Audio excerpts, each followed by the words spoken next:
Welcome to Buddha at the Gas Pump. My name is Rick Archer. Buddha at the Gas Pump is an ongoing series of conversations with spiritually awakening people.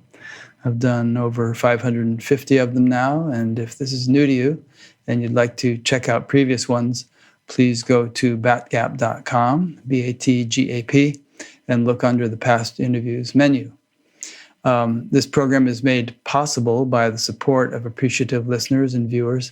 So if you appreciate it and would like to help support it, there's a PayPal button on every page of the website, batgap.com. My guest today is Louise Kay. Welcome, Louise. Thanks. You're welcome. Louise was born in Blackburn, Lancashire. And if that place doesn't remind you of a song, then you have a gaping hole in your musical upbringing, and you need to Google it because it was a lyric in one of the best rock songs ever written. I'm not even going to tell you what it is. You have to pique your curiosity if you don't know what it is. But in any case, Blackburn, Lancashire is in the northwest of the UK, near Liverpool, which that should give you a hint. After graduating from university, she worked as an English teacher for 15 years, and during this time began to question the deeper meaning of life. This led her to the path of spirituality, where she found a strong resonance with the teachings of non-duality.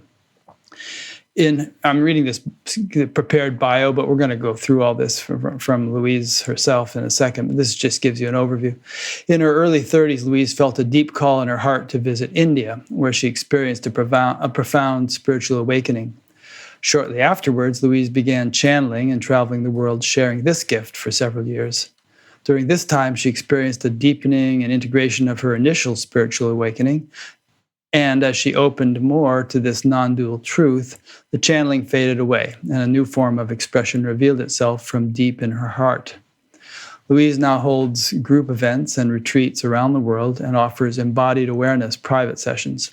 Her passion is to sit together in presence and hold gentle, unconditionally loving space for all emotions, all sensations, and all experiences which arise in the moment in order to support the integration of unresolved energies and allow the unfolding of the divine in all who feel the call. Now, initially, Louise said, I don't want to talk so much about my personal stuff. Let's talk about living in the present moment, recognizing our true self, integration of our emotional traumas, and how the way we relate with our inner-outer experience affects our state of being. And I kind of pleaded and cajoled her a little bit and said, yeah, we can talk about all that, but can we also talk about your personal stuff because it's interesting? And she said, all right, yeah, we can talk about everything. So that's what we're going to do. We have plenty of time. And already a couple of questions have come in from people in the previous days. And those listening are welcome to send in more questions and we'll get into them. Okay, so it's funny, one thing I said to Louise in emails prior to, in previous days was, I can't figure out your accent. You don't sound like you're from near Liverpool. You don't sound like the Beatles at all. You have this unusual accent. There's you sound a little bit like Neelam, who's Polish. And and she said, oh yeah, I've done so many different things and traveled all over the world and taught English as a second language. She said, my accent is totally screwed up. But anyway, you've been around. You just told me you have this beautiful earring thing on. Show people that thing. It's really cool. Yeah. And she said she got that in Brazil when she was down there. Who was it made by? The indigenous women in the Amazon. Yeah. I don't remember the name of the exact tribe. Really neat. So let's take it from the top, and feel free. The way I like these interviews are very conversational, so you don't just have to respond to my questions. If something comes up, that you'd like to talk about, just go at it, and don't wait for me to ask. But let's start a little bit chronologically and tell us how, this is a good opening question. A lot of people I interview had some inklings, even as little children, that there was something different about them. They were super sensitive, or they had some kind of subtle perception, or everyone in the world around them looked crazy, or, they felt like they were in unity or something or other. And then that usually faded during their teenage years, and then they rediscovered it when they got a little older. So was there anything like that for you? Yeah, definitely. I I was an ultra sensitive child. Um, Were you like it super just emotional, or how ultra sensitive? like I wasn't crying all the time, but my parents told me that if they just said, like, they didn't even need to scold me. If they just said, like, Louise, don't do that, then I would cry. And I I was also kind of physically sensitive. Like my skin would like flare up in rashes if chemicals touched me. So it was like on multiple levels I experienced this sensitivity. Um, I was just kind of like very, very gentle as a child. And it was challenging for me to um, be around stress or when people were projecting anger, just like it was like I felt everything. Yeah. And something in me just felt like this something's not right about this. Just I didn't know what it was, but just a general feeling of doesn't feel right.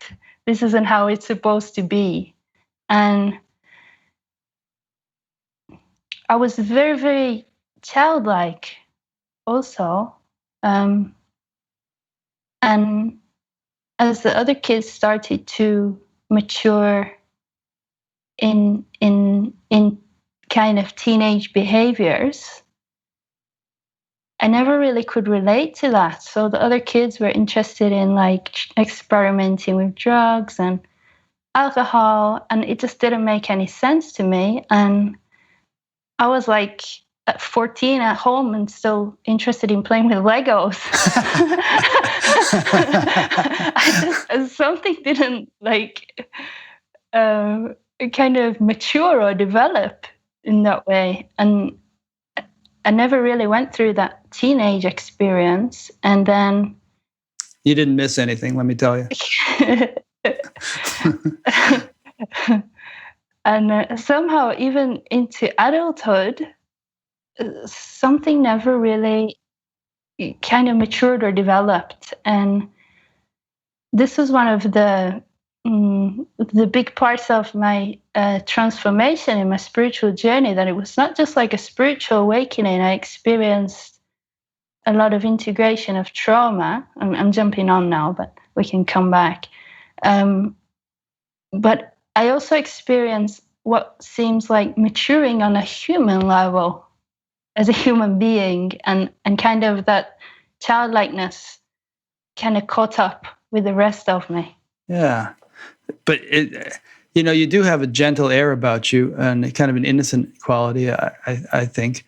So I think it's, and Christ's famous saying, except you be as little children, you shall not enter the kingdom of heaven. So I think, it's good. I mean, most of us got all crazy when we were teenagers, and in many cases did a bunch of damage that had to be repaired later on. So you were spared that, it seems, and congratulations. Yeah, it kind of brought different bunch of challenges with it. But yeah, I can see that. There's an old Bengali saying, which is that if no one comes on your call, then go ahead alone. And what that means to me is that if you have to sort of live a solitary life because you just can't relate to all the people around you and what they're doing, then so be it. It's much better to do that than be a conformist and do stupid things just because everybody else is doing them. Yeah, there's another nice one. I think it's Buckminster Fuller, is it? And he says to be well adjusted to a sick society is not a good measure of health, something like that. Yeah, that's a good one. Yeah, I saw him speak one time. And then there's that Rudyard Kipling poem, to be a man, to keep your head when all about you are losing theirs, some line like that. So anyway, that's good. I see it as a blessing personally to be able to hang on, not through trying, but spontaneously retain that sort of innocence and purity that you came in with. Yeah, which is challenging. I mean, it's a wild world, There's so much bombarding us, and like you say, you were. I don't know. I kind of feel like the super sensitivity was a blessing too, because it kept you from bumbling into stuff that you otherwise might have. But you immediately had a reaction, so you recoiled from it. Sounds like a good thing. Yeah, my system developed, like everybody, kind of survival mechanisms and ways to unconscious ways to get through, to survive this challenging world. And through the awakening process, those were revealed in the light of consciousness, and they started to fall away because they were not necessary anymore. My system kind of learned how to, or remembered how to operate in its natural way. Yeah, that's great. Just a quick comment, which is that, I think some people's systems, they're not only very impressionable, but they also are kind of sticky. They retain the impressions easily, and others are more kind of porous. You feel the thing, it passes through you, but then it doesn't cling to you. Did stuff start happening to you which you would now recognize as sort of spiritual awakening, but at the time you didn't know what in the heck it was? No, not really that I remember like that. I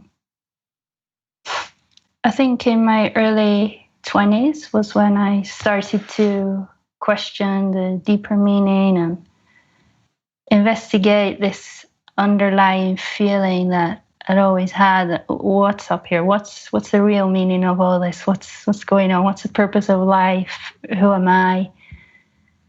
And at some point, I think for me, one of the major kind of turning points was I came across the book The Power of Now by Eckhart Tolle. And when I read that book, it affected me in two very profound ways. The first one was I, for the first time in my life, recognized that I was able to observe my thoughts.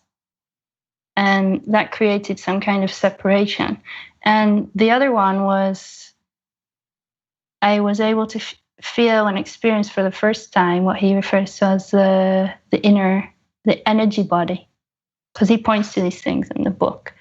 And interestingly, those two aspects now are the things that I focus on in the sessions, the embodied awareness sessions that I do with people. So that was really profound stepping stone in my personal journey, reading that book. And I always recommend it to people now. Yeah, it's a good book. There must have been more developing before you took off for India. What led up to that departure? Yeah, I'm just trying to remember kind of the chronological order, because it's quite some years ago now. I actually came to Amsterdam, where I am now, and I'd gotten divorced, and I came to Amsterdam for kind of a fresh start. I felt called to come in here. And this feeling started to grow, like this call to go to India, and I heard about the spiritual side of it, and something in me felt interested in it. And at that time when I was in Amsterdam, I also met my partner Gilad, and in a way he was kind of one of my first spiritual teachers, because he was much further down the rabbit hole than me at that point. He'd been going to satsangs and doing Vipassana retreats. He spent 2 years in India on a motorbike, and I was just like thirsty for more, and he really kind of opened the door to me to a lot of information that I was ready to hear. And then Ami came to town. Right. So you're behind me here, huh? Yeah. And I didn't really know much about her, but I felt interested, and I went along, and that was really like my first taste of India, going there in this huge hall and they're playing the bhajans, and it's really got this India feel, and I loved it. And I waited hours and hours. And I mean, you've been, you know how it is. And finally, I think it was like 3 a.m. I was in line and I got this hug from her, and it it was really strong. It hit me, and I felt a bit like, whoa, I need to go and lie down. And there was this like back room where you could just go rest or whatever. I think some people were sleeping there, and I just went lay down on a mat, and I closed my eyes, and this purple light appeared, like a tunnel opening up here, and I felt this rush of energy. And then I heard this voice, go to India, what you seek you shall find there. And I knew it wasn't my voice. And it was only when I last year went to see Amma again for a second time that I realized it was Amma communicating telepathically with me, because she did it again, and I realized. But it was very powerful when I heard those words. Like it struck right in my heart, and something in me knew I have to go.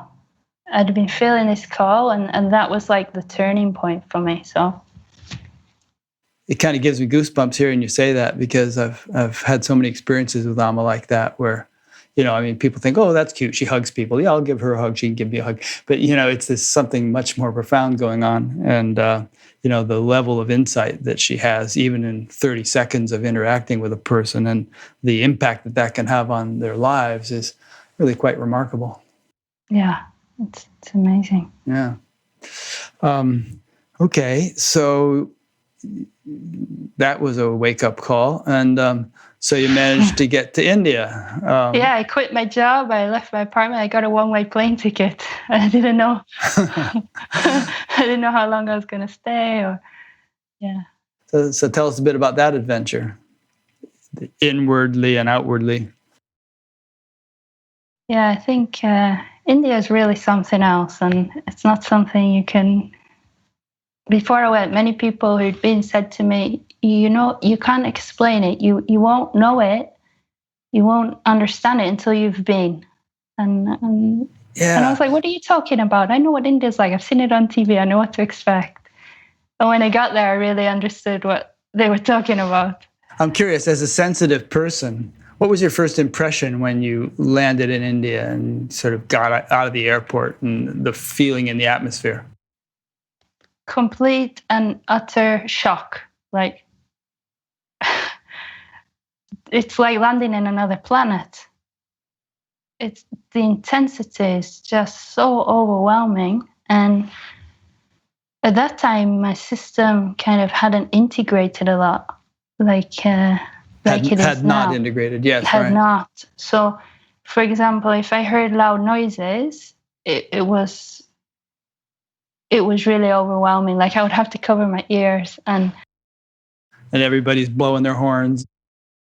Like, I've never taken acid, but I imagine that walking through those streets of Parakganj in Delhi is like similar to taking acid, like the sensory the sounds, overload, the smells, and people coming in your face from all directions, photo, money, trying to sell you something. I was like in a trance like this. And my boyfriend was just kind of leading me. Yeah. Wow. Yeah, you know, that the reason I asked that question is, when I first went there, there was that. You know, there was the noise and the dirt and the craziness, but there was also something in the atmosphere. Maybe I was just a mood maker, or maybe I was imagining it, but there was something subtle in the atmosphere that I didn't feel in the West. Do you know what I mean? Absolutely. Yeah, absolutely. There's something about India. It's like divinity's in the air. Yeah, exactly. It opens your heart somehow. Uh-huh. There's definitely this magical, mystical quality. Some kind of softness, deep softness. Yeah. And I think it's because it's so ingrained in their culture, and they have such a deep understanding of these spiritual truths. It's kind of commonplace for them in a way. They really do. I've been participating in a webinar with Swami Sarvapriyananda, who's a leader of the Vedanta Society, and mostly it's Indians in the webinar, a few Westerners. But I'm so impressed with a lot of the questions that all these Indians are asking. They're just like, holy mackerel, they really have this stuff in their blood, you know? Yeah, and you feel it. It's everywhere. Yeah. I mean, they're you're walking on the streets and you hear chants in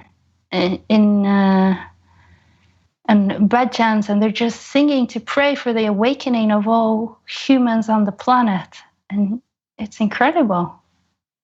Which is not to say that there isn't a lot of poverty and there are rip-off artists and all kinds of, crazy stuff. Yeah. I mean, the whole spectrum of humanity. But there is definitely that element there that is. It's definitely a country of extremes. And yeah. You just see everything. You see on every corner, it's just a new shock that you could never imagine that you would see it. And I think that's one of the beautiful things about it, why it kind of keeps you living in the present moment when you're in India, because you got to stay present in a way, because there's just so much activity going on all around you, and so much to catch your attention. It's this aliveness that's there. Yeah. So you mentioned you had an awakening there. What was that? Yeah, so I went to Rishikesh, the foothills of the Himalaya, and I was going to a few different teachers that are there, and one of the teachers I was going to was Satsang with Mooji, and I went there pretty much every day for 6 weeks, and one day I was just following his pointings, and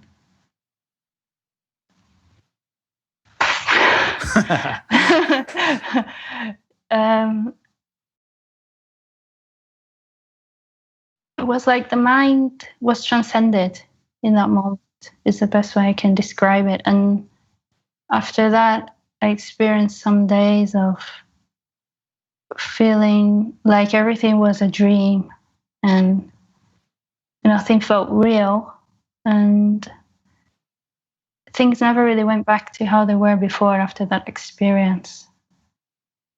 Yeah. You said you were already a little kind of spacey in a way. So did you get even more spacey after that? And did it take you quite a while to integrate or stabilize that? No, I don't think I became more spacey. I think the opposite started to happen. I think as there was more awareness and more consciousness in the system, there was more and more clear seeing of contractions in the body and unconscious patterns that were playing out. And there was this real, like, single-pointed attitude or focus that this is the path of truth and this is what is required. And so every little thing that came up, like everything that triggered the system, was like it was used to deepen and to surrender deeper. And as that was happening, a lot of integration and transformation was taking place. So that spaciness kind of became more and more grounded, and the system started to integrate and become more clear. And I mean, it's still going on. Yeah, I think it's a lifelong process, really. Yeah, it seems to me that it's infinite. Yeah, you have you have a blog post entitled "Challenges: Gateways for Growth." So it kind of reminded me, what you just said reminded me of that. Yeah, and there's a recognition that when we experience challenges in life, our mind tends to project that life's not serving me or something's going wrong or this shouldn't be happening.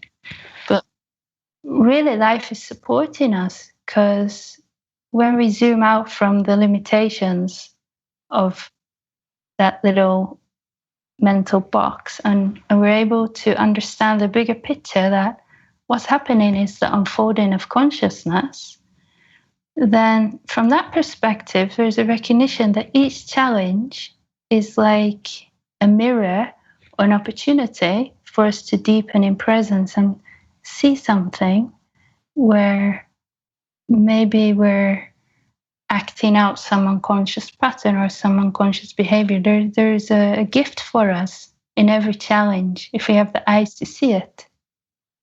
Yeah. One thing that helps me in that regard is that I'm more or less constantly aware that the universe isn't dumb matter.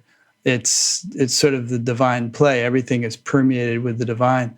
And so things don't happen arbitrarily or randomly or accidentally. Everything is sort of imbued with intelligence, and every little thing from the falling of a leaf to the crash of two cars or anything that happens is somehow part of this cosmic dance, and I, in my opinion, everything is ultimately designed for our evolution, for our growth, even though it might not seem that way in the narrow, picture.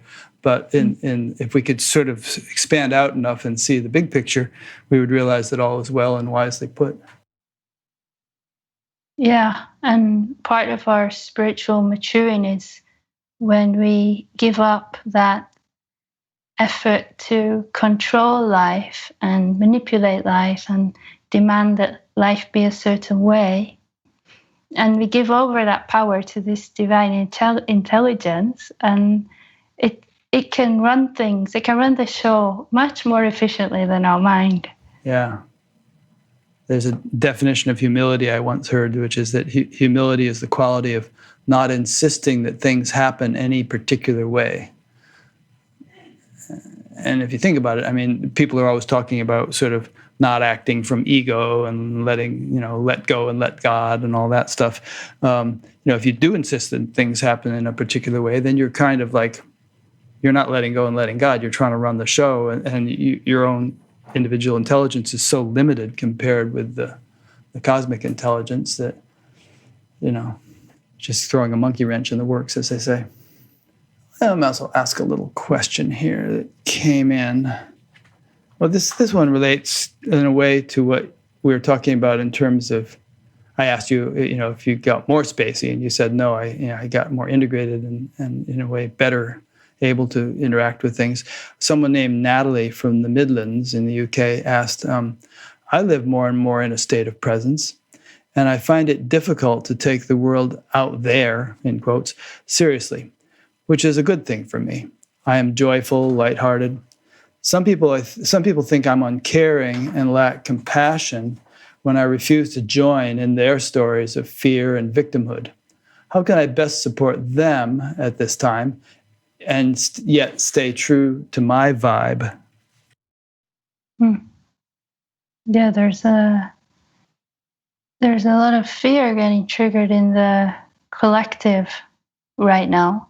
And oftentimes when other people are experiencing challenging emotions, like their system gets overwhelmed by fear or anxiety or anger or sadness, if we're sensitive and we're able to feel them, it can feel uncomfortable in us. And so often the mind wants to change that inner experience, and it says, oh, this doesn't feel good, I don't want to feel like this. So the way that I want to escape this feeling is by making them change. And then we can try to convince them to behave differently, or try to fix them or heal them or change them some way. And really what that is just an escapism from the experience of the now. And when we're able to fully surrender to our own inner experience and open to what it touches in us, and we do feel other people when they're in pain because we're connected to them. And so to feel the pain of another is to feel the pain of me, because there is no other. It's all me. And then we can just very gently, there's some contraction, there's a tightness here, there's anxiousness in the belly. Be very gentle with that. Our system begins to hold a space of unconditional love for their system. And their system begins to feel seen and validated. And we don't even have to say anything. It's all taking place on the felt sense. So their system can begin to open and relax just from feeling the peace that's emanated by us being deeply present and anchored in being. Yeah, I mean, look at your experience with Amma and mine. I mean, there's somebody who is really anchored in being. You get into her vicinity, and boom, it shifts your whole awareness just because it's not like she's doing anything to you. It's just that she creates, she enlivens an atmosphere around her that everyone else kind of entrains with or, aligns with, which is quite transformative. Just using that as an example of what you just said. Yeah. Okay. Another question came in that's kind of similar. So let's ask this one now also. This is from Angela in Inverness, which I guess is in Scotland, right? Yeah. How do you overcome feelings of guilt regarding all the people suffering so much in the world? I have felt this since I was a child and have devoted myself to a life of service to others as a nurse. I still feel like I can't be happy when my fellow humans are suffering. Well, if we're not happy because other people are suffering, then we're becoming part of the suffering. So it's not helping at all. So the key is to disidentify from the thoughts that are running in the mind. And usually the thoughts are something along the line of, there's so much suffering in this world. I can't live with all this suffering. I need to fix the world. It shouldn't be like this. Some kind of negative thread running through it. And when we identify with that story and believe it, then our system responds to that and generates emotions of a matching vibration, you could say. So we start to feel depressed or hopeless. When we begin to disidentify from the thoughts and draw our attention back and recognize that these are just thoughts passing through and it's nothing to do with me. I am the open space of awareness and sensations are rising in the system. We gently open to feeling and allowing the sensations. And we let go of any idea that anything needs to change or be different than it is. Then instantly there's peace. It's only our idea that things shouldn't be like this. When we believe that we start to suffer. And when we're at peace, we start to contribute to the collective peace. Like you were saying, Rick, we begin to emanate a peace and a joyfulness, a lightness, and others are affected by it. Yeah, I mean, when that point comes up, I always think, well, if you can't swim, you're not going to make a very good lifeguard, And if you think of it like if Jesus or Buddha or Ramana or any of these people had the perspective of, oh my God, there's so many suffering people around me. What am I going to do? It's really bumming me out. I'm starting to suffer too because of them. I mean, how much help would they have been to all the people who came to them? Yeah, so it's really about embodying the teachings and living it moment to moment. And regardless of circumstance or experiences, because inner peace is always accessible to us when we inquire into our deeper nature, that which is here before thought or before any experience or before any sensation arises. Then there's a shift in our perspective, a shift in our attention, where we recognize there's this background stillness, and that its very nature is peace. And there's no separation between that and me. That's what I am. And most of us just believe that we're the body, or the conceptual self, the story that we told about ourselves, and that causes us to suffer because we perceive reality through a filter of separation, where there's me and all the others. And with the simple shift, there's a recognition that that's not me, and I am this formless essence, this infinite spaciousness. Yeah, when I was actually going to ask you a question about this, but when I hear you say that, I very strongly get the impression that you're not speaking hypothetically. You do have a quality about you that seems very genuinely peaceful and radiates that quality. So, if you could you describe your subjective experience, like right now? What is it like to be Louise? Well, if anybody really looks with fresh eyes and honesty, they will discover the same thing, because it's the same for all of us, that what is here is awareness perceiving, and the sounds are perceived, and we don't need to try to hear sounds. It's just happening all by itself. We can't even stop hearing them. And images, colors, shapes are perceived. And it's the same thing. We don't need to try. It's happening automatically. And this body's breathing, and it's performing all kinds of intelligent functionings all by itself. So some thoughts arise and pass through.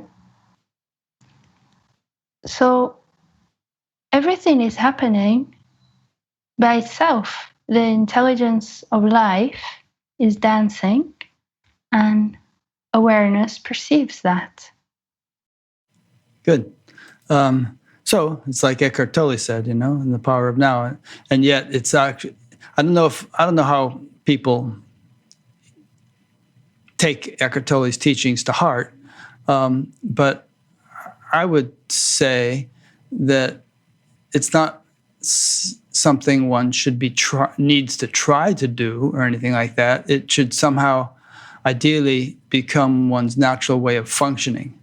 But is there kind of well, here's a question that came in. How do we get from here to there? Let's say some people might say, sounds good, but it's not working for me. I don't sort of feel like I'm, able to function the way Louise is describing or the way Eckhart Tolle described. And here's a question from Rajiv in India, who asks, is there a need to do any type of spiritual practices and meditations if there is no psychological suffering arising in a mind-body organism? And we could just modify his question slightly, because whether or not there's psychological suffering, what is your attitude toward the importance or efficacy of spiritual practices as a way of helping to develop the style of functioning that you've just described? So, I can just speak from personal experience. To me, what seems to be the key components is a deep interest in awakening and a willingness to give everything to that. Everything. Like the willingness to die for that level of willingness. Like, I want this more than anything else. And that often expresses itself in not a desire from the mind, but a longing from deep in the heart, like this longing for truth. And it's almost like a yearning quality. And to feel that call to know oneself as God. And I don't think that can be manufactured. It's like it just comes if it comes, when it's the right moment. And to practice as much as possible, living every single moment fully present and just perceiving what's here right now. So the breath, the sounds, the images, and the thoughts. And whatever thought arises, not to take it as the truth. To allow the attention to rest as the silence or the spaciousness beyond thought. And to become aware of the inner body and the sensations in the body. And whenever there's a contraction or a tightness, to very gently bring the attention into the body and just open to feeling it and allowing it to be there, being present with it. That allows for the release of unprocessed emotions or blocked energies from the physical and energetic body. And to practice self-inquiry. So to ask, who am I? What is it that's perceiving? What is here when there is no thought? What is it that is aware? Is there any separation between me and that which is aware? What is it that knows, experience? This kind of inquiry. So kind of a combination of this.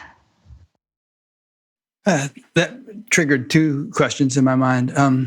One is that when I hear people say what you just said, I sometimes think about the importance of not only, feeling or processing whatever comes up, but increasing the capacity to do so. And it's like, if you had a cup of water and you have a handful of mud and you throw it in the cup of water, it's just going to be totally muddy. But if you throw that that handful of mud into an ocean or a large lake, it has the capacity to dissolve it. So I think you know where I'm going with this. So what would you say to that? Yeah, so when we start this practice of being aware of the energies in the body and present in the body, often we initially become aware of an underlying sense of anxiety, something that feels uncomfortable, and contraction or tightness in the system. And when we become aware of it, it can feel worse than when we weren't present in the body, but it was still there. It's just we become more aware of it. And as we begin to consciously feel it, our system opens up and these energies begin to release. And usually they release in layers. And the system has a natural intelligence. So it kind of knows how much it's capable of processing at any given time. And it brings some up and then there'll be a release. And then usually a period of integration, which can often be interpreted by the mind as what happened to my spiritual journey? I was experiencing so much energies, everything stopped, slowed down. But no, the system is processing and it's preparing for the next deepening or the next level, which is bubbling up. And I often use this analogy with people when I have this program called Integrating Emotional Trauma. It's one of the focuses of the work I do with people is meeting these energies and allowing them to release from the system in a healthy, gentle, loving way. Because if we don't know how to meet it, it can be really overwhelming. And I often talk about this analogy of a soda bottle, that if you shake it up and then you take the lid off, it's just gonna, so all this energy will just come out and overwhelm the system. When we're in tune with the system and the body's natural intelligence, we can turn the lid a little bit and then some energy releases, and then we wait and turn it a little bit more, and it releases in a healthy, gradual, natural way. So I tell people, don't be in a rush to get to that end point. It's not about getting to the end point when I'm healed or everything's fixed or this energy is released. That's another trap of the mind, that I'm awakened when such and such happens. The recognition of our true nature is instantaneous when there's that shift in the focus of attention to the background stillness, I am that, and there's peace. And from there, we begin to include the sensations to allow for the integration and the release of trauma on the human level. Do you think there is an endpoint? Have you reached an endpoint? No. My sense is that the formless and the form are both infinite in nature. And once we work through what Eckhart Tolle refers to as the pain body, and that begins to dissolve, what happens as it's dissolving is it gets much easier to meet it and to be present with the sensations because it's less intense, because the energy is dissolving and our presence is deepening. So it just gets easier, and that's a good thing. But as we move deeper in the system, we start to access ancestral traumas and collective traumas, and even past life traumas can start to bubble up. So it's better to change the way we relate with trauma and enjoy it and use it as a tool for deepening in presence rather than trying to get rid of it and get to the end. Yeah, I agree. And I don't think there is an end, but and like you said, it doesn't mean you can't enjoy your true nature, but that also doesn't mean you're perfect, if there is such a thing, or that there isn't going to be ongoing purification and integration and growth in various ways. Yeah, to me, our true nature is divine perfection. It's all that is. It's the formless essence that animates all form, and it's oneness. It's connected. It's unconditional love. It's peace. It's beauty. And we're also this temporary expression of form, which is imperfectly perfect. And there's always room for improvement. We can always become kinder, more compassionate, more loving, more gentle on that level. Yeah, I forget exactly how it went, but there was some Zen monk or teacher who said to his students, "You're all perfect just the way you are, and you could all use improvement." A little earlier, you were saying how it's important that our desire for this be top priority. We'd be willing to die for it or whatever. So this is a kind of a dumb question, but so does that mean everybody should quit their jobs and go to India and get a nanny for the kids, or take off? It's not a prerequisite to go to India for this. Awakening can happen anywhere and in any situation. So it's more about our inner state of being, and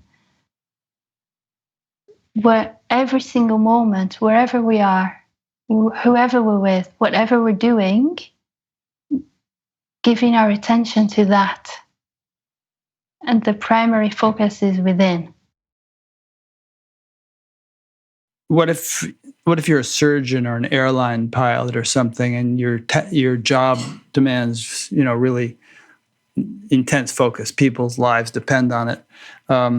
Can you do that and still have your primary focus be within without diminishing your focus on the task at hand? Absolutely. It's not that when we become fully present in this moment and fully aware of our inner experience that we become like a zombie. Actually, we become much more efficient because our energy is not being wasted on thinking about conversations that we had with our husband or wife this morning, or what I'm going to do after the surgery is finished. We're more distracted then. It brings us fully present into the now, and in that we become connected to the universal intelligence. We become part of that unified field. So it's more important, and they'll become much more efficient. Yeah, there's a verse in the Bhagavad Gita which is, yoga is skill in action. And what is meant by yoga there is not the physical postures, but being in union with the divine results in greater efficiency and skill in our active life. Yeah, because then our actions don't come from the conditioned behaviors and the egoic self, but they're born from a deeper wisdom. The words that we speak arise from the silence, and the actions that arise are actions that are beneficial to the whole and are in harmony with that unified nature. So we contribute positively to the collective field rather than creating more stress and chaos. Yeah, good.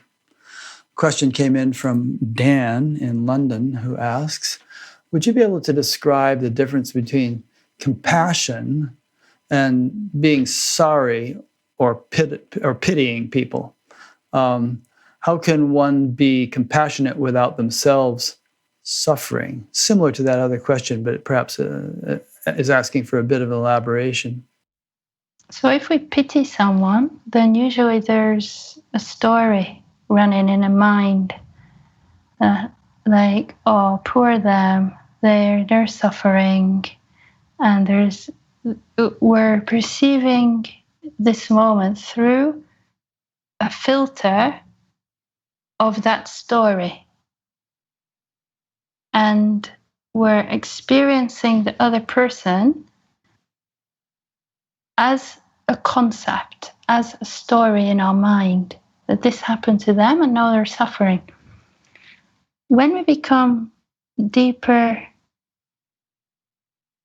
in presence and we're more in tune with this unified field, then we begin to feel people from a deeper level and relate to them from that deeper level, where it's not a conceptual self, Louise, relating with the conceptual self, Rick, but there's me experiencing myself in another physical form, looking back at myself and enjoying the beauty of seeing myself in another form. And that opens us up to this flow of unconditional love. And the compassion is a result of this opening and relating on a deeper level rather than from the mental conceptual level where everything is perceived through filters of separation. Yeah, that's nice. Jesus said, love your neighbor as yourself. And you have a blog post entitled Seeing the Divine. You can see everyone's true being if you look with the right eyes. Mm. Let's loop back a little bit to your personal story. At a certain point, channeling started happening. I don't think you tried to develop it or something. It just started happening. So let's talk a little bit about that episode or that period of your life. Yeah, so that was after I'd been to India and experienced this non-dual awakening in Muja Satsang. There was a recognition that it's not true to go back to my old life. There was no question. I wasn't going back to teaching. And my money started running out, and there was a realization, okay, well, so what am I going to do now? And there was a clear feeling in the heart that of wanting to allow this divine intelligence to use this physical expression for whatever it wanted. I was totally open. And that was the only thing that I wanted, really. I kind of gave up the personal desire and said, okay, just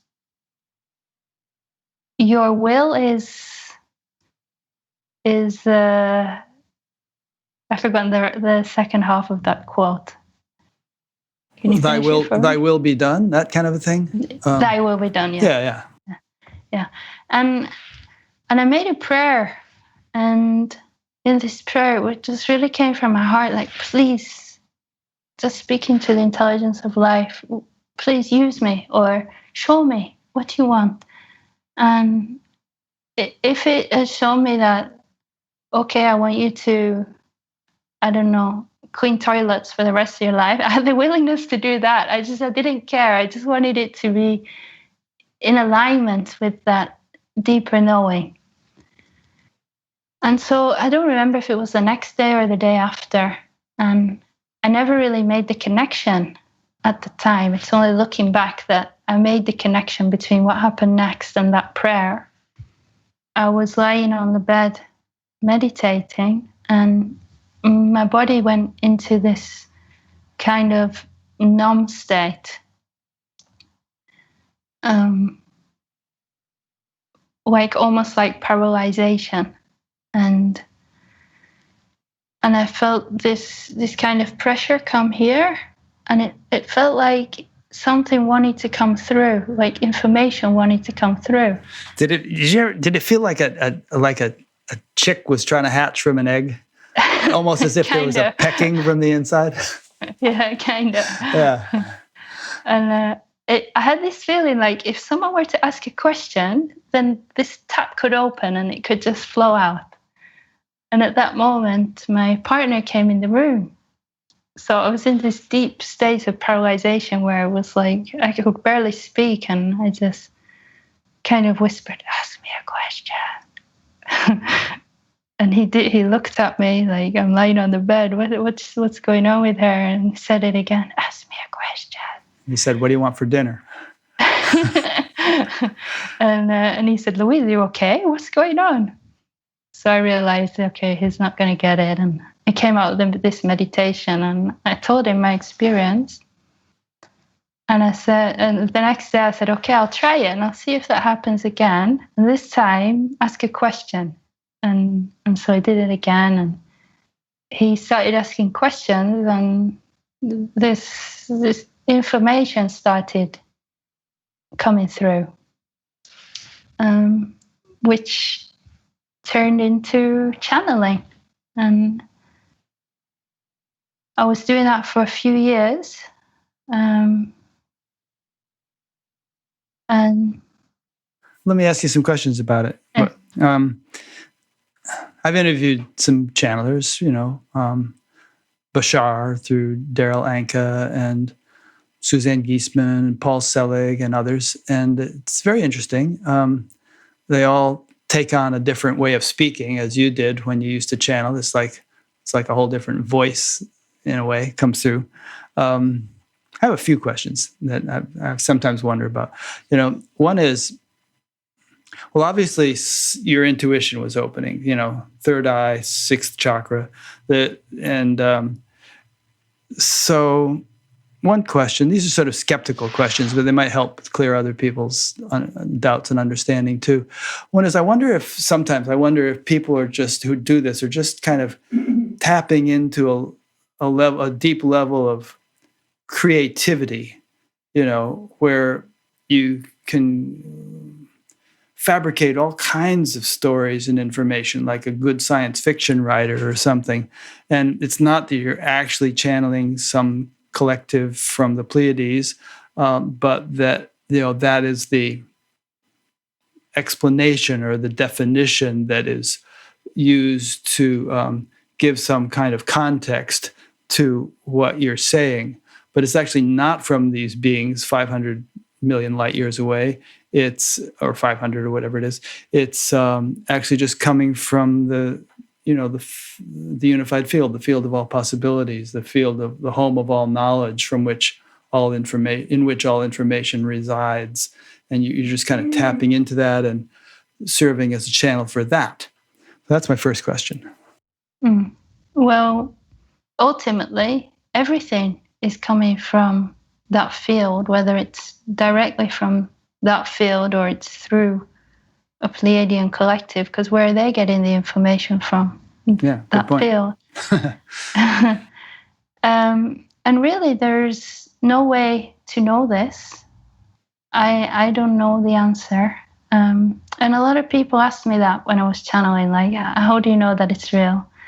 And I always said, I don't know that it's real, but I just invite you to listen, and if it resonates and you find it helpful, great.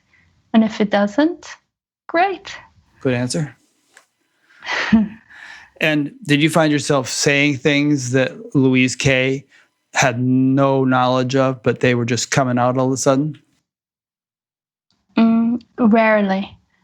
Most of the time, it felt like this energy or these beings, I'll just speak it like that because that's what felt like it was my experience.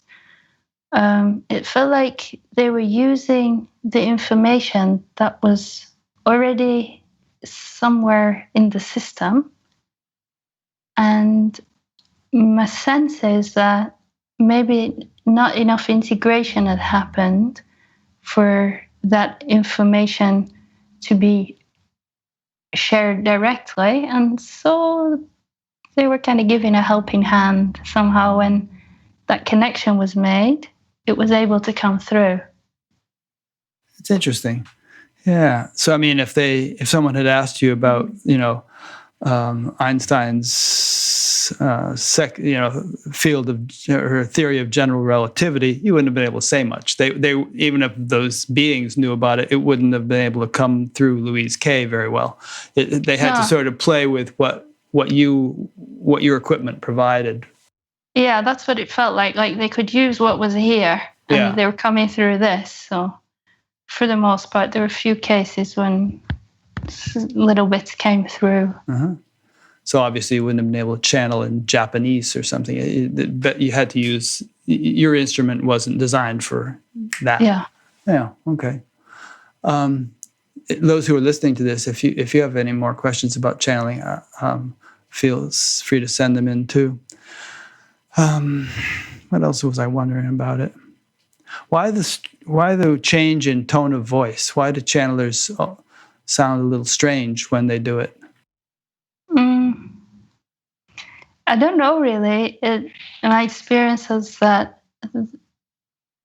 I would connect to this energy, and then it would somehow affect the energy of the body and the voice, maybe the information coming through had a different frequency than if it just comes directly from here and that affects it. I don't really know, but I just kind of surrendered to it and let it happen. Were you kind of a trance channeler like Edgar Cayce, where you didn't even know what was going on, or were you aware of yourself sitting in a chair and at the same time doing the channeling? No, I was fully present all the time, and so I was kind of learning from that information that was coming through and applying it in my own life. And did you sometimes ask what was it? Icon, that was the name of the collective Icon. That you channeled. Did you sometimes ask them your own questions, or just field questions from people you were, doing this for? No, I never asked them anything personal, and it felt like it wasn't for that. It felt like I just never felt the need to either. It felt like it was for other people. And did you notice any deleterious influences from it? Did you feel tired or drained or anything like that as a result of it? Most of the time, I felt energized after it. On a few instances afterwards, I felt tired or drained if the person that was kind of interacting with Icon was, like, a few times it happened, they weren't really interested and they were just kind of aggressive. And this means somebody in the audience, they were being kind of mean or rude or something. Yeah, I think because my system was so open and kind of vulnerable when I was in that channeling state, that it would affect me. But it only happened like one or two times. Okay. What else? There was one or two other things. Oh, yeah. So how long did you do it altogether? The channeling was about 2 years. Okay. And you actually kind of it became an income stream, right? You were able to travel around the world and channel, and people would come, and it didn't have to clean toilets.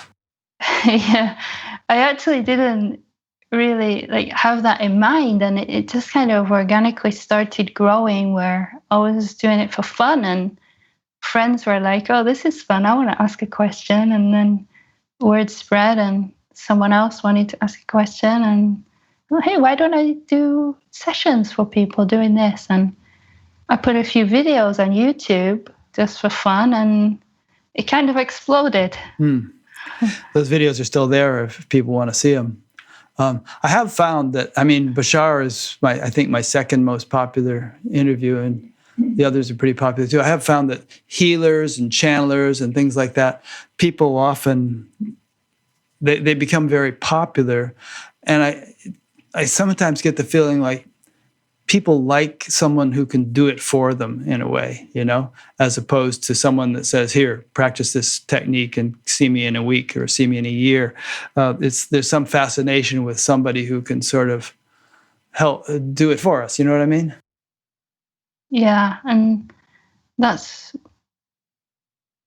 one of the reasons why I'm feeling much more resonance with what is being shared now. Because with the channeling, there's also a lot of projection. Like, these beings are all knowing, and I can just ask them the answer and they can tell me what to do.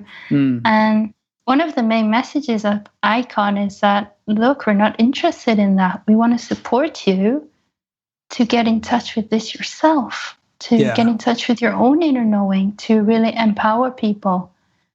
And to me,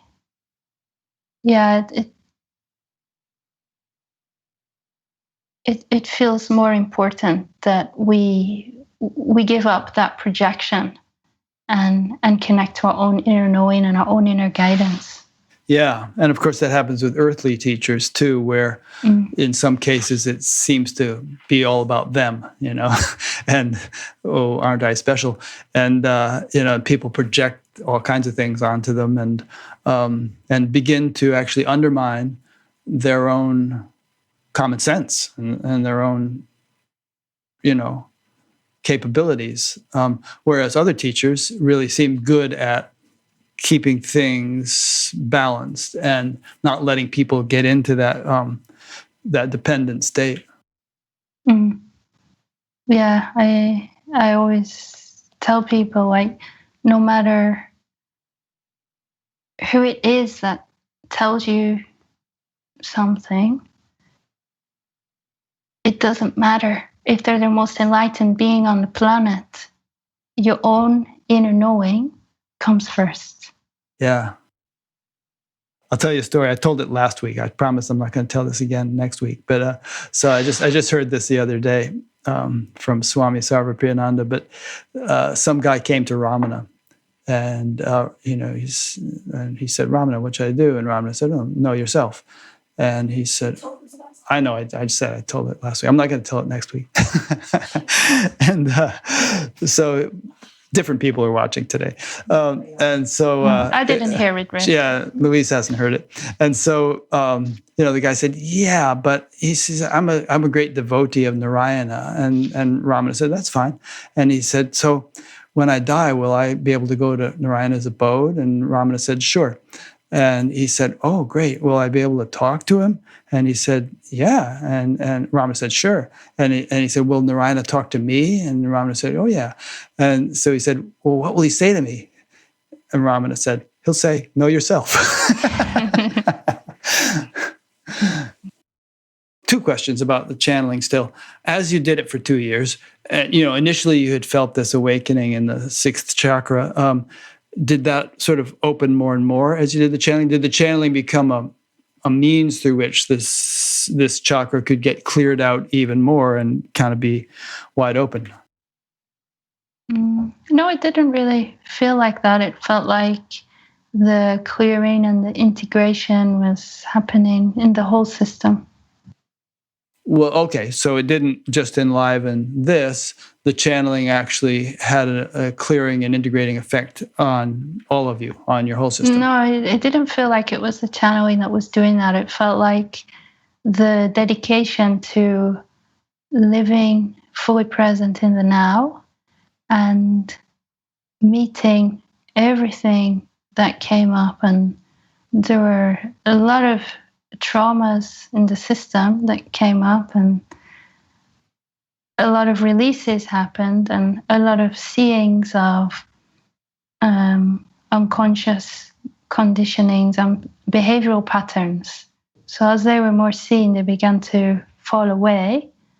And as the energies were processed, the system started to open and a more higher consciousness began to move through.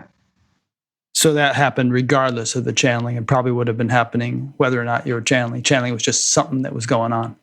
That's my sense. Okay, good. And then, so finally, what was the intuition that it was time to stop channeling? How did that realization come about? How did you make that transition? There was a growing feeling of something just wanting to express like this without the channeling. And I had the intuitive knowing that the channeling was going to come to an end. I could feel that something new was birthing. And Icon spoke to me directly one day.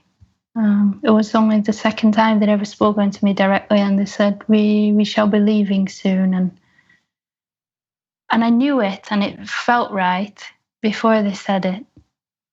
So I wasn't like disappointed. It was more like, oh yeah, I know. And then it was like pretty quick after that information came that it fell away. And I was doing group channeling meetings in Rishikesh at the time, and I had these posters all around town. So I showed up at this meeting, and everyone came to see me channel. And I said, "Look, it's not true for me anymore." Interesting. Mm-hmm. They want their money back? Well, it was by donation. So yeah. some of them walked out, and some of them stayed, and yeah, it was really nice. They came to me and said, "I appreciate that you're following your truth." And yeah, that's it was good. nice. Do you get the feeling that there are higher entities of various sorts, like Icon, who are, there could be a great many of them who are very much concerned about and involved with the condition of the earth at this time, and that are doing what they can from their level to help it out? My sense is, yeah. Okay, good. A few questions came in. Let's do those now. So Roel from Spain asks, why do spiritual teachers often place oneness above manyness? Can oneness and manyness not go hand in hand, like equals, so to say? I'm fine with both. Why would manyness be an illusion or construction? Why would there even be manyness if oneness would suffice? It's a good question, actually. Yeah. Well, when we experience and perceive reality and relate with the world from the perspective of manyness, we're relating from a perspective ultimately of separation. And that sense of separation is painful for us on some level. There's a deep sense underlying that something's not quite right, something's not quite fulfilled. And we often try to fill that hole, get that fulfillment through experiences or waiting for something to happen in the future. And it's often related to our conditioning that we picked up, like when you meet your life partner, then you'll be happy because they'll make you happy. Or when you get successful, then people recognize you and you feel like you have some worth or value. Or when you get rich, then you'll be happy. And so our focus becomes on striving to get and attain and achieve these things. And it's always focused on some point in the future when I get there. And that causes us to miss the beauty and the intimacy of this moment. And we never really experience a deep fulfillment or satisfaction, because that's just not possible from that perspective of separation. It's fragmented. And so when we look deeper and we go beyond the physical reality and the conceptual sense of that individual self, and we open to what I call our true nature, which is our formless essence, this pure, open space of loving awareness that loves to dance and create and express itself in form, then that brings a deep sense of fulfillment and inner peace just in being. And we don't need anything outside to complete us or make us happy. Just in being itself, there's already a deep satisfaction. And it's not that the formless and the form are separate from each other.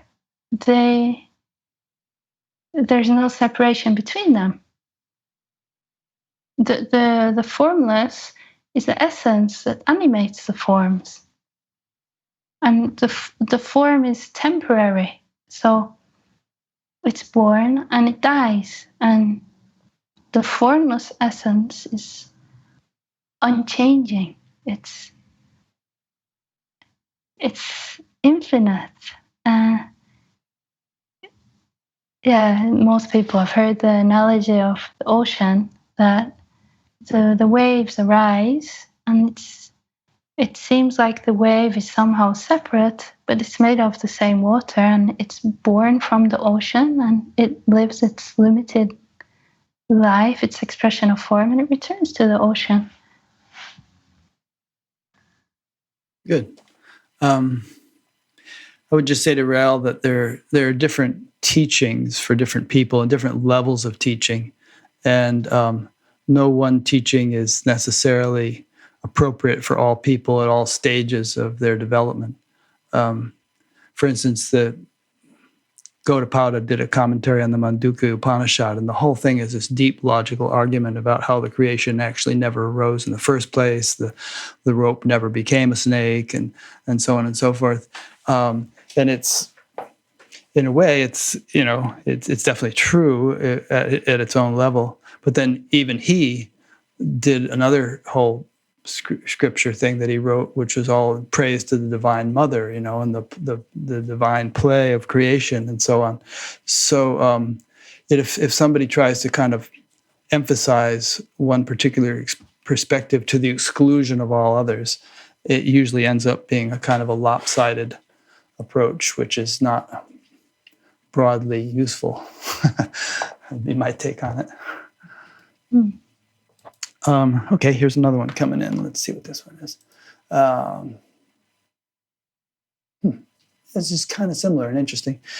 Someone from Roel, it's the same guy, from Zandvoort asks, is right and wrong at the level of the soul the same as right and wrong at the human level? Well, I think we'd have to clarify what is meant by soul here. Because I'm not really sure what the question is asking, but from the perspective of the formless, there is no duality, there is no right or wrong. Everything just is. And it's the mind which perceives reality through these filters of dualism and segregates everything into right, wrong, spiritual, not spiritual, good, bad, desirable, undesirable. And it's important also that we don't fall into the spiritual trap of saying, oh, well, there is no right or wrong, so I can just do whatever I want. When we know ourselves as our true self, any words that labels it or it is insufficient. So we can call it the true self. When we know ourselves as that, and the system is totally clear, that expresses through the system wisdom, peace, love, harmony. Just that's its nature. So it doesn't need to think like, oh, is this the right or wrong thing to do? It just naturally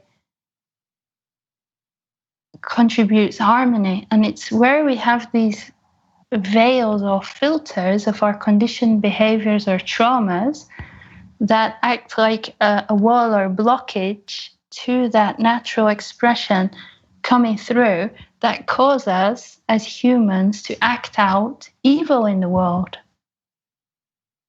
So all that's required really is for us to look at these veils or these filters and see where they are, how they're playing themselves out. And as they're seen from the perspective of higher consciousness, they begin to dissolve and fall away. And so that natural expression that comes through becomes more and more purified. Good answer. The Tao Te Ching has this whole thing about how if everyone in society were in tune with the Tao, then you wouldn't need all these laws because people would act spontaneously rightly and not, be harming each other in various ways. But it's when the Tao is lost and when very few people are in tune with it that you need structures of law and moral guidelines and so on and so forth, in order for people not to make a big mess of things and harm each other. So, like you say, and I have heard teachers actually say that, oh well, it's all absolute. There is no relative, and therefore I can do whatever I want. It's all an illusion anyway. Fine, end up in an illusory jail if you like, but prison. But render unto Caesar what is Caesar's. There are, absolute reality does not negate or obviate relative realities and the rules which govern them. Yeah, and it seems to me that this vigilance is required every single moment. Also, when one is performing the role as a teacher or a therapist, to ensure that the ego mind doesn't unconsciously hijack that role to act out unconscious traumas in the system and use the spiritual teachings to do so, because that can be very dangerous. Yes, it can. There's a great quote from Padmasambhava. He said, although my awareness is as vast as the sky, my attention to karma, which means action, is as fine as a grain of barley flour. So what that means is you can be a very high being, and yet, you still have to be on your toes in terms of, there's even a greater preciseness and delicacy and intuitive sensitivity to, in fact, there's immediate feedback, wouldn't you say, Louise? I mean, if you do go off the mark a little bit, you get smacked, more readily and notice it, and it helps to keep you on track. Yeah, absolutely. When the problem can be that if the ego mind also infuses to the point where it says, okay, I've got it, or I know, then life can be shouting something at you and still you won't hear it. And it seems to me that there can be teachers or expressions of life that are very, very clear and have beautiful gifts and very clear pointings that are coming through. And at the same time, there can be a huge distortion or unconscious trauma or something acting out that hasn't been seen. So that's why it's so important that as seekers, we don't project that if somebody has experienced realization or non-dual awareness, or they're performing the function of a teacher, that everything they say or everything they do is the absolute truth. To really be vigilant and discerning. Hear. I heartily agree with you.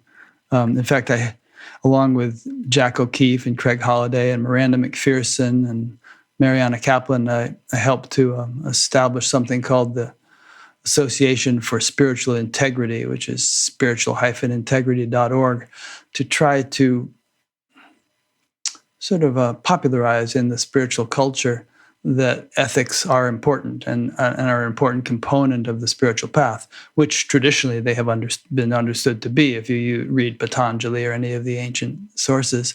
But a lot of times that's been glossed over in contemporary spirituality.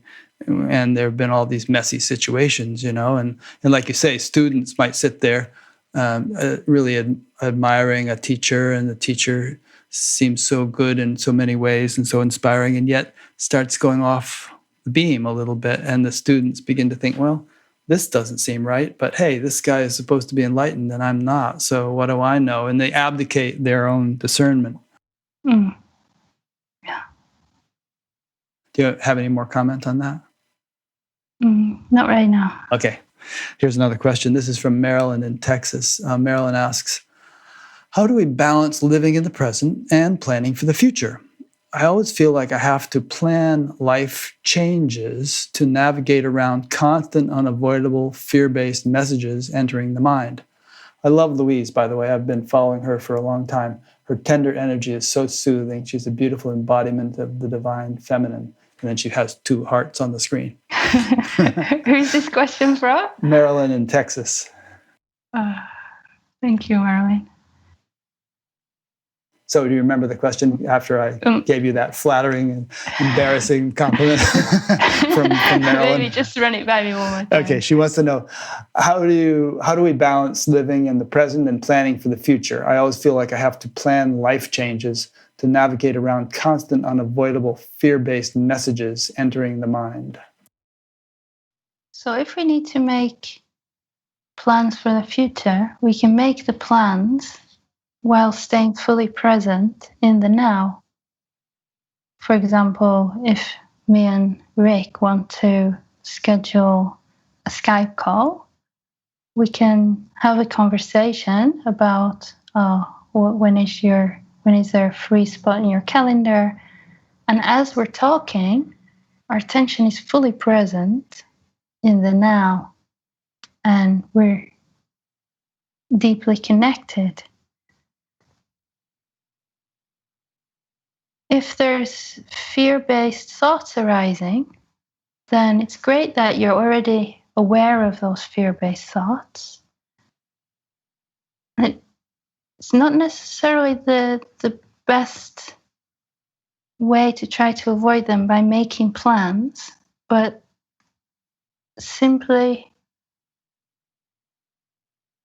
observe them and don't give any power to them. So remember that those thoughts are not speaking the truth. And you see, if you make a plan to do something that's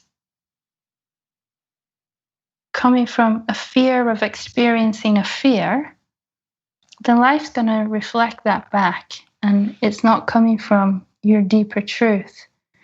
In order to allow the future to unfold from the expression of life rather than the mind's fear-based ideas, we have to first be fully present and also aware of how it feels in the body. And we become like an empty vessel, and life moves through us rather than us functioning from this mental level of, oh, what if this happens in the future, then maybe I should do this. And everything's kind of logical and analytical and trying to avoid things or manipulate and control life. When we give up all that and we just be, then the desire of what we want to do in the future doesn't come from the mind's desire, but it comes from a deeper intuitive knowing. And it's like we're operating and relating with life on a different level. So the key is to not engage with those thoughts. When you recognize them arising, bring your attention fully present in the moment and notice how it feels in the body. Often, if there's a repetitive thought pattern, then there's an unprocessed energy or trauma on an energetic level that's wanting some attention. So it's good to ask, okay, how does it feel in the body right now? And most of the time we become aware that there's a contraction somewhere. And then we just be with that and feel that and give gentle loving attention to it.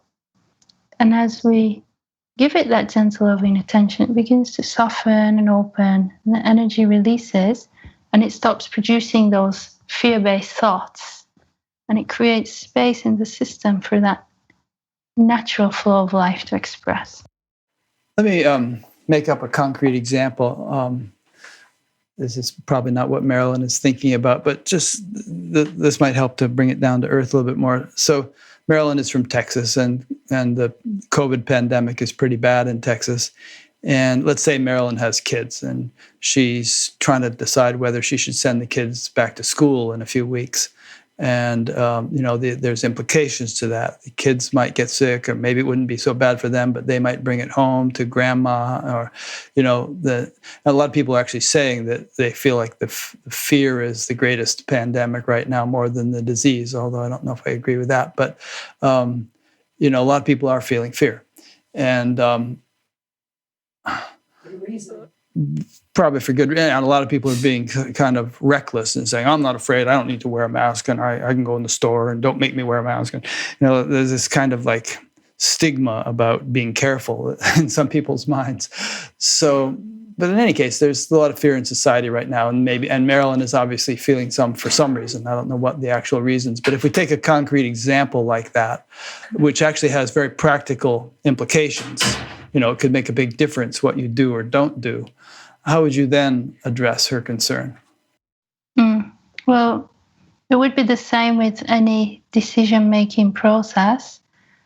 So if we try to make a decision based on the level of the mind, then the mind will rationalize and look at the information available, make pros and cons, and it can be helpful, but there's a way that we can access information on a deeper level, which when we move from that place and take action from that place, then it results in more flow and coherence and harmony in life. So we become very still and open to the silence that's here, beyond the thought, beyond the mental noise, noticing the awareness in which the thoughts are arising, and rest the attention there, and kind of tune in and allow the knowing to arise from there. And this is how we move through life. So life presents a situation, and we can either react to that if we're functioning from the mind level, or we can respond to it if we're connected and in tune with this deeper wisdom. And when we're responding to life, there's never any stress or problems, really. There's just appropriate action that's taken. These are the options, and this one feels right. And then we take action on it. And all of that energy that goes to, what shall I do? And worrying and fear, it's just, it's not necessary anymore. Yeah, there's a line from the Upanishads which says, certainly all fear is born of duality.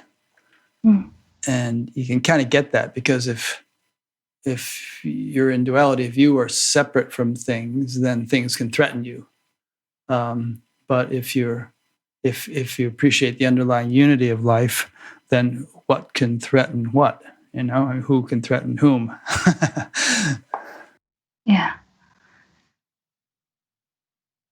And I think probably if one is kind of stranded in a dualistic condition, then even if you're not feeling fear, there's a kind of a foundational fear that underlies things all the time, wouldn't you say? Yeah, absolutely. Yeah. It's like the system is in a constant state of fight or flight mode. It's in a constant state of stress or anxiousness. Where's the next hit from life going to come from? Interesting. So hopefully, Marilyn, that answered your question. And if it didn't, then feel free to send a follow-up question. Here's one from Tim in Victoria, British Columbia. I think I know Tim up there. He said, I accept the premise that there is a fundamental ground of being, awareness, that is intrinsically unified and whole. I have touched this ground on many occasions, but find such a resistance to settle fully into it. This resistance seems to come from an inability to deeply trust. Can you share your understanding of the nature of trust? So when we're surrendering fully to our true nature, what happens is the ego mind doesn't just say, oh, okay, great idea, yeah, surrender. It puts up a fight. It's not going to let you go that easy, and it's fighting for its life. It's fighting for control. It's fighting to stay in charge, and it's saying, no, you can't trust that. That's not safe. Stay here with me. I'll keep you comfortable. It's familiar. We know this. We've lived this together our whole life. I'm your best friend. And what's required is in that moment when that fear arises or that lack of trust, to surrender everything in that moment and open fully to that fear. And it's coming to mind this story of the Buddha when he was sitting in meditation, and all the different demons came to him in images. And it's like that. We just maintain that inner Buddha nature no matter what comes up. We stay still and have the willingness to open and feel whatever arises. It's kind of the old hut and palace analogy. If, let's say, you've been living in this shoddy little hut, and then off in the distance there's this beautiful palace, and someone says, that's your palace, leave the hut and move into it.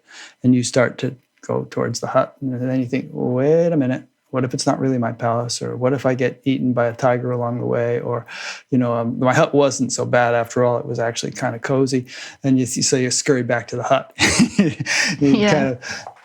Yeah.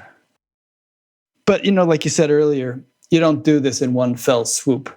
It's not like you're doing something wrong if you don't find yourself having shifted into a, all-pervading cosmic consciousness or something like that on day one. It takes a while, stage by stage, level by level, to unwind all this. Yeah, it's like one of the great spiritual paradoxes that there is nothing to do. You are already that. It is done. And at the same time, in time and space, this process happens. And there's an unfolding and there's integration. And for most people, even after there's direct experience of the true self or non-dual awakening, there's a kind of falling asleep again and waking up and moving, shifting backwards and forwards until we become more and more deeply anchored in this natural state of being. And I like this comparison to a baby learning to walk, where first it's crawling, and that to me feels kind of like the seeker mode, and we're meditating, practicing, and then at some point it stands up, and that's like the first recognition. And then what happens? The baby falls over again, but the baby doesn't say, oh, I failed, I lost it, I can't do it again. I'll always be a baby. And then it falls down, it gets up, and it walks a few steps, and the falling down is part of the process. It's only the mind that has an idea that this shouldn't be happening in the process. This isn't part of the learning that makes us think that something's wrong. But it's not. It's perfect just like that. Yeah, that's good. The reality is what it is. People or no people, body or no body, universe or no universe. But what we're talking about is actually living it as a human being. And therefore, the instrument through which it is lived has to be rendered more and more suitable for that state. It has to be refined, purified, integrated, and so on. Yeah, so we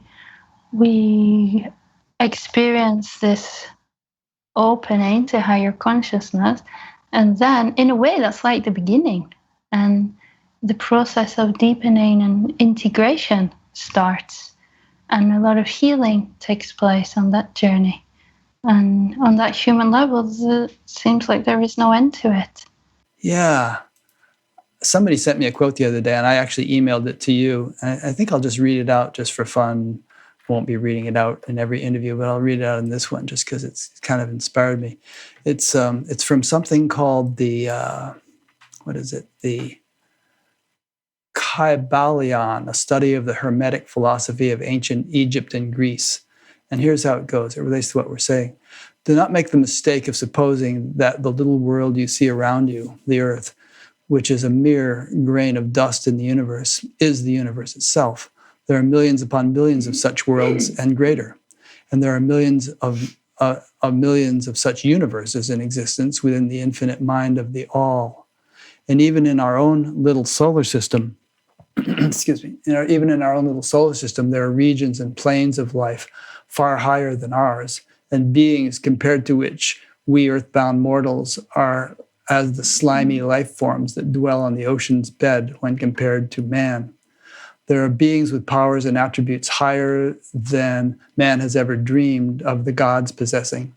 And yet these beings were once you, and still lower, and you will be even as they, and still higher in time, for such is the destiny of man as reported by the illumined.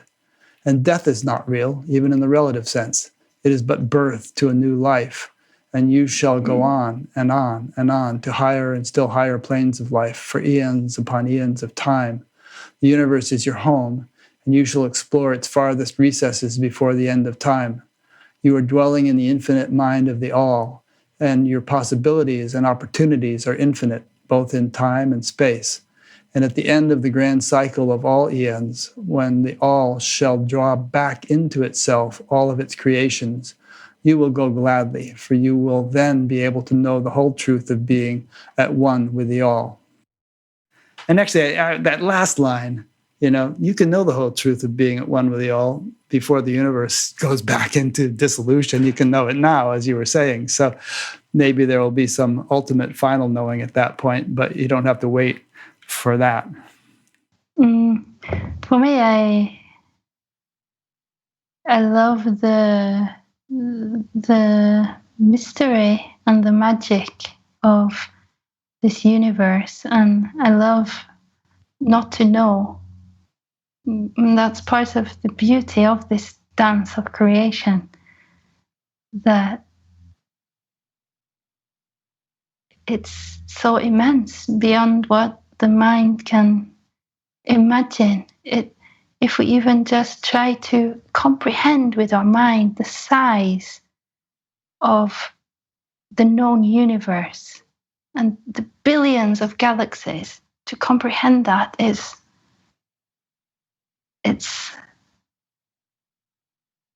there's no words, and there's such a beauty and magic in the mystery of everything.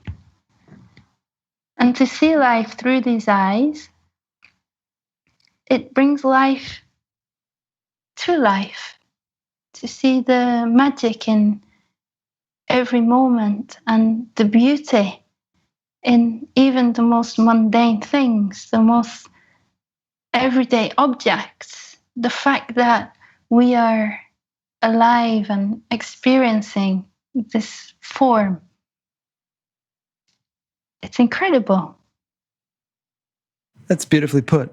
Have you written any books? You'd be a good writer. No, I haven't. Not yet. Yeah. Do you tend to write little things? I know you have a bunch of blog posts. Do you express yourself, in words, written word very often? Sometimes. You might start collecting that stuff. You could turn it into a book. Yeah. Yeah. Yeah, that's beautifully put. Kind of reminds me of the idea of God, which is that, the divine intelligence that is behind all this, or permeating all this. Because a lot of times in spiritual circles, there's a lot of talk of the absolute and the unmanifest and all, and it sounds kind of plain vanilla, but when you actually consider the wonder and mystery and beauty and incredible complexity and vastness and all of the universe, it seems to me much richer, much more profound in a way than an emphasis on just unmanifest flatness being. Mm. Yeah, to experience that being from the perspective of the mind is the most boring thing in the universe. It's like, it's torturous. But to know oneself as that and to be a part of this unified field of intelligence, it's the most joyous experience. Yeah. That's all the points you make are so good. Somebody was talking about depression the other day, and I was, the old analogy of a fish being thirsty while it's swimming in the ocean, or looking for the ocean or some such thing, even though it's immersed in the ocean. And one of the characteristics of this ultimate reality that we keep talking about is ananda, or bliss. And if a person is feeling depressed or bored, or life seems to be empty and meaningless, it's like that fish. You want to elaborate on that a bit? I really love what Jeff Foster says about depressed. I don't know if you've heard his take on it. I know Jeff, and I've interviewed him, but I don't remember what he said about that. Okay, so he terms depressed as deep rest, and it's the system just longing to stop, and I'm not quoting Jeff here, I don't want to, and just to take a break and take a deep, deep rest. And often when we have the experience of depression, there's this idea that there's something wrong with me now. I'm broken. I need fixing somehow. I need to figure out how to feel differently, how to reject this experience that's arising. I need to take pills or change my diet or do something. And if we do the opposite of that, and we very, very gently get curious about the experience and look closer at it, then what we notice is probably there's thought patterns and stories arising that are identified with, which are of a negative nature. And by watching them, by observing them, we're able to disidentify from those stories and recognize that that's the ego mind. It's creating a sense of identity through perceiving reality in this way. And often it feels a distorted sense of pleasure by feeling suffering and like a victim. So we're able then to disidentify from the mental level of suffering and look at what's experienced in the body. How is depression experienced in the body? And when we really look with curiosity, we probably find that there's like some pressure on the chest or a contraction in the belly. And rather than trying to get rid of that and making it wrong, if we just very gently, I see you, I feel you, it's okay that you're here, open up to it and let it be okay, then that sensation, which is labeled as depression, becomes the gateway for deepening into being and accessing our natural state of joy. Yeah, that's nice. And I like the deep rest angle, because sometimes depression can be caused by a backlog of fatigue. You're just burdened by tiredness, and a few good nights sleep and some nice deep restful meditations can totally transform your perspective. But whether we call it fatigue or trauma or what, there does seem to be the tendency for the system to accumulate stuff. and it can't be a clear mirror or channel for that deep bliss that pervades everything if that accumulation is there. So we got to clear it out. Yeah. We first have to meet what Eckhart calls the pain body, and in meeting it and being present with it, we deepen in being, because you have to increase your level of presence in order to be able to meet those sensations, because they can be intense and they can be really unpleasant. And I often use this analogy of weightlifting. It's like, if you want to get these huge muscles, which is like to be deeply anchored in presence, like mine, yeah, see. you gotta be able to lift those big weights, but you can't lift the big weights until you start with the little weights, and so you just meet what you can and be present with what you can consistently, moment to moment, open into the inner experience. And as you do so, you're able to lift bigger and bigger weights, and you're able to meet more and more intensity of these energies. And would you say that the deeper traumas or the deeper impressions those are not the ones you're going to meet initially? You have to sort of, like with the weights, you start out naturally with the smaller ones, and then you get on to the bigger ones.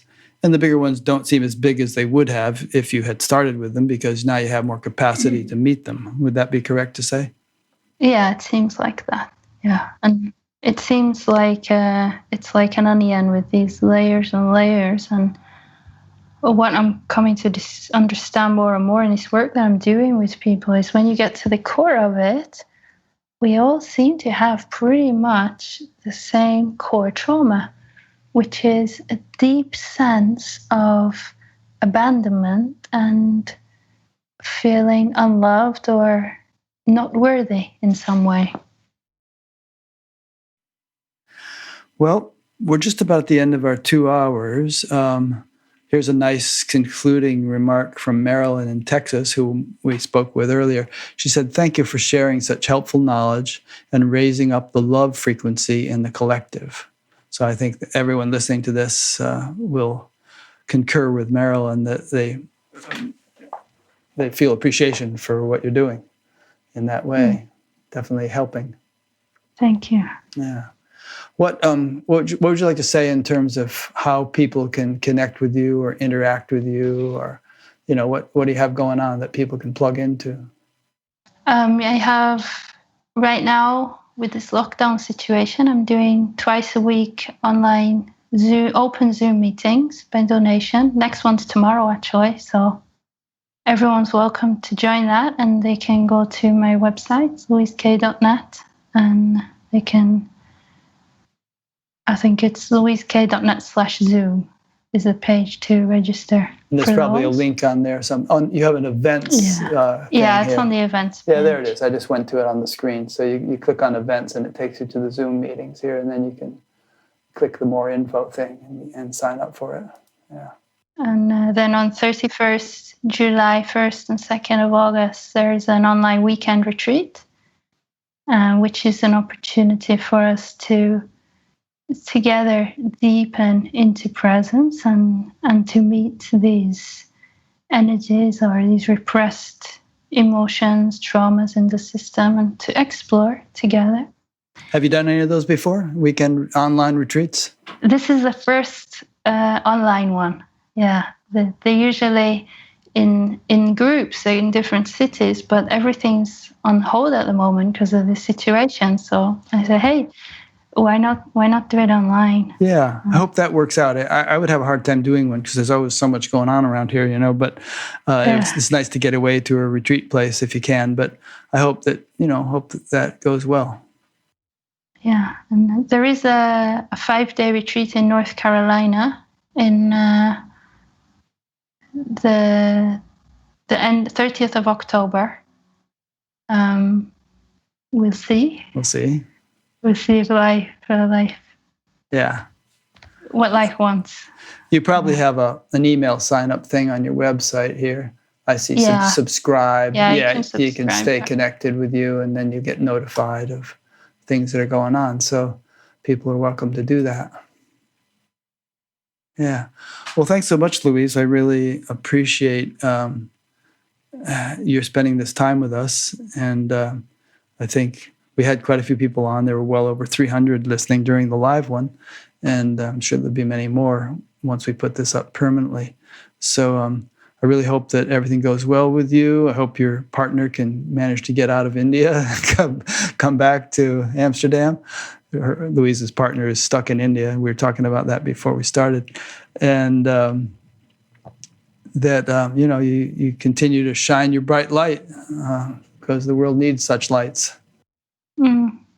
Thank you, Rick. It's been really, really a pleasure talking to you. I enjoyed.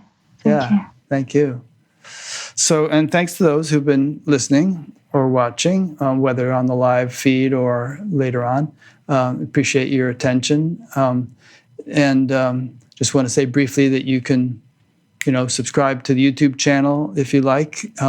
Click on the subscribe button. And then if you want to be notified every time I release one of these, click on the little bell next to the YouTube channel. That notifies you every time.